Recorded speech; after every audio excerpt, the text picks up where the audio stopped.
Hey everyone, my name is Jason Myler. Thanks for joining in today. We're going to be talking about cybersecurity. I'm the Senior Manager of Cloud Solutions here at 360 Visibility. I've been helping organizations like yourselves, small and large, for about 20 years, dealing with IT challenges. And today we're going to focus on some current issues that you might be facing as a business today. Our agenda is going to cover data security and backups, just making sure that you're covering your organization well with some of the advancements that have been made in the attacks that we're seeing and the sophistication. Email security, which is how attackers are getting into your organization, and tools you can use to limit the ability for attackers to access your accounts, including multi-factor authentication and identity protection. And lastly, we're going to just cover off a few examples and some takeaways just to recap. Why are we talking about this? Well, global attacks are definitely on the rise, and there's a lot. The attackers are sending out malicious emails trying to gain valuable data to be able to exploit your organization. So we want to go through some tools and techniques that might be able to help you combat this a little bit better and maybe bring your security level up a notch within your company. So one of the most common ways attackers use is email to be able to get into your organization. I often equate it to maybe the lobby in your company where everybody has access to come in, and attackers use that to exploit their attacks. They might send you malicious links or attachments that are infected with code. They might try to use social engineering techniques where they impersonate some of the users in your organization to start a conversation and maybe get to their goal, which is wire transferring funds out of your account or buying gift cards and sending them all of the details to that. So email is one of those things that you really need to, it's your first line of defense.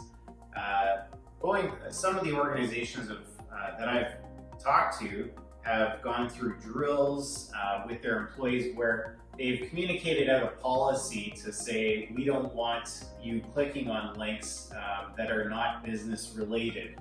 So after communicating this out, they'd set up, the owner might carefully craft an email saying, watch this funny video, and they'll send out a link. Do that the next day, see how many people click it.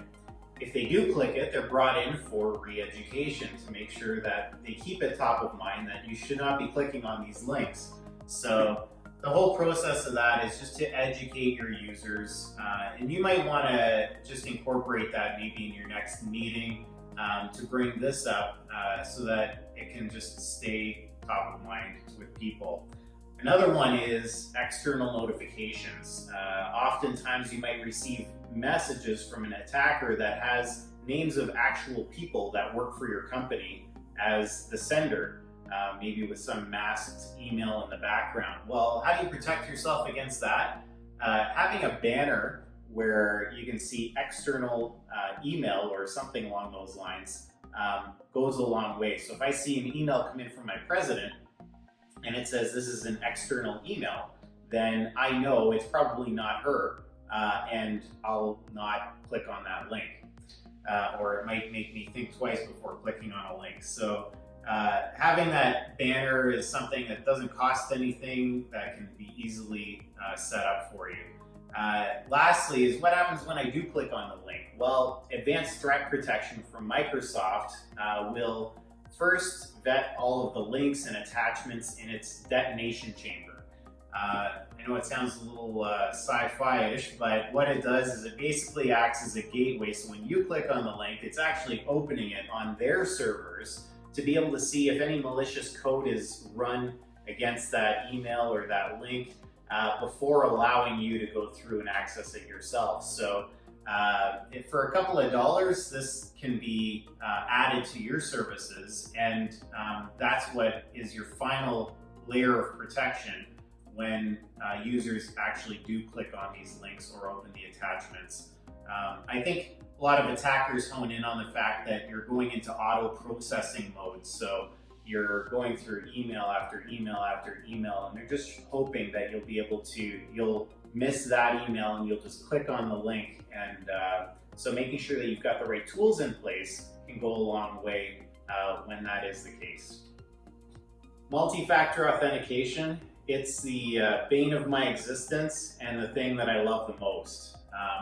It's almost a requirement these days, and I think this is Microsoft's big push that's been happening, is to be able to have this implemented for all of the users within your organization. The reason I have such a difficult time with it is because I'm having to pick up my phone a lot more to approve authentication requests to access programs and applications that I use throughout the day. And each time I open it, I have to click approve. There are options out there where you can say disable it for people accessing it from inside your office, so that when you leave the office, it'll only prompt you at that time. So there's ways of implementing it that are less intrusive to your day-to-day, but it eliminates 99% of unauthorized access to your account.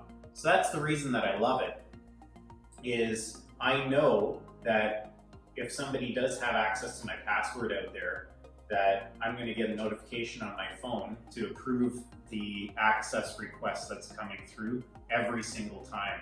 And I'm not having to worry that somebody else has my password. So if somebody did have your password and they're logging in today as you, would you know it?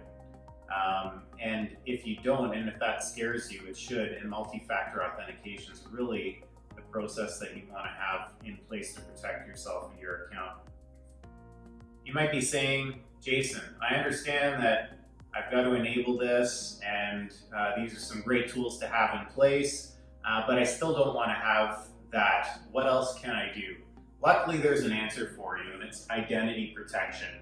You've probably seen emails coming in from Google when somebody's accessed your account from a different geographical location, and you'll see this email message come up saying there's been access to your account from this odd location.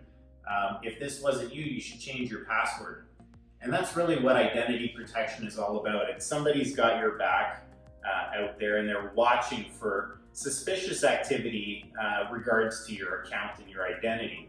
So who's accessing the account? You also want to make sure that you're alerted when maybe via email, if somebody set up a forwarding rule to forward all of your emails to their account. So there could be somebody in your office that has access or admin access to your mailbox, and they've set up a forwarding rule and they're just wanting to monitor for malicious activity internally. Could be somebody's gained access from outside your organization. They have your password, and then they set up a rule to forward emails out to their account. So you want to just be aware when forwarding rules are set up for your mailbox. Also, we've covered odd location access. Somebody logging in from a new device is another big one. So identity protection, it's better in some ways, but you'll find that it's usually a little bit more costly than enabling the less expensive tools like multi-factor authentication. So lastly, what happens if somebody does execute some malicious code in your company? What are you going to do? Well, you want to make sure that at the very least, your backup systems are covering ransomware attacks. Because ransomware back in the day, if you've ever encountered it, you come into the office one day, all of your files are encrypted, and you have to pay a certain amount of Bitcoin in order, sometimes $10,000, $15,000, $20,000 to be able to access your data again. And they send you a key to unencrypt everything. In the past, you were able to just recover maybe from a backup and just go back to the previous day or whatever your last backup point was. But today's attacks are actually getting more sophisticated, where they are first searching out what backup agent are you using, and they're trying to encrypt your backups first and gain access to those. Once they've encrypted that data, then they'll encrypt your organizational data, so that if you ever go to restore those backups, you're still in the same position where you have to pay out to gain access to your corporate data. Making sure that your backup software is up to date and protected against these types of attacks is important. So there are a lot of examples of organizations that have come across these types of attacks, and I know one that I was talking to recently, the owner of the company said the only reason that they caught it was because her staff has been instructed that she signs every single email with her initials. And when it put her first, and there was actually a conversation going back and forth with her controller and saying they needed to wire transfer. The controller was saying, this is very odd, why are we doing this? And then the owner would say, well, we have to do it, it's urgent, I don't have time, just get it done. And they were about to do the wire transfer, but then they noticed that the signature just showed her first name and not actually her initials, as she always signs off on her emails. So even little tips and tricks like that, I'm sure you can think of a lot of other examples yourselves that you might have run into, but these are the things that you need to watch for, and little tidbits that don't cost very much, but they really can enhance your security in preventing these types of situations from happening. So some of the key takeaways from this session are just making sure that your users are educated. Maybe bringing up email security or just security in general in your next meeting, just to keep it top of mind so that people are watching for these types of attacks so that they're aware. Having a way to monitor when your business account has abnormal access by having tools in place to be able to send you those types of alerts. Enabling multi-factor authentication if you want to make sure that nobody is accessing that account. Making sure that you have the right tools in place and installed so that you can have these proactive monitoring and notices for even suspicious activity of your identity, and that your backup systems are up to date and protected against the latest ransomware types of attacks.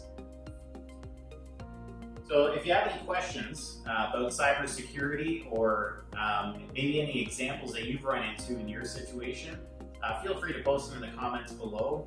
You can also visit us at 360visibility.com and reach out to us that way. Thanks again for your time, and hope you found this informative. Until next time.